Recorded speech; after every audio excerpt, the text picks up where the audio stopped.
ઉપવન તપોવન કે વનમાં રઘુકુલની કુલવધુ સ્વામીની સાથે જ હોય એવા એક આદર્શને પંથે તમારી તારાનું આ પ્રથમ પગલું છે. પ્રભુ, પ્રભુ, મને નિરાશ ન કરશો, મને નિરાશ ન કરશો પ્રભુ.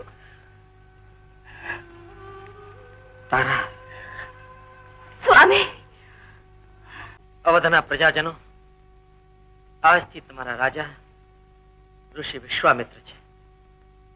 એમના આધિપત્યને માન આપજો. એમાં જ અયોધ્યાનું ગૌરવ છે. હરિશ્ચંદ્ર,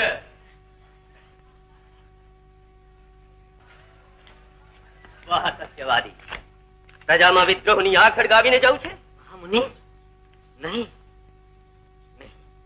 મહારાજ, અત્યારથી જ ઓછું સંભળાય છે તો પછી પ્રજાની ફરિયાદ ક્યાંથી સાંભળશું? રોહિત, મહામુનિ, આશીર્વાદ આપો. સત્યના પંથે હું કદી ચલિત ન થાઉં.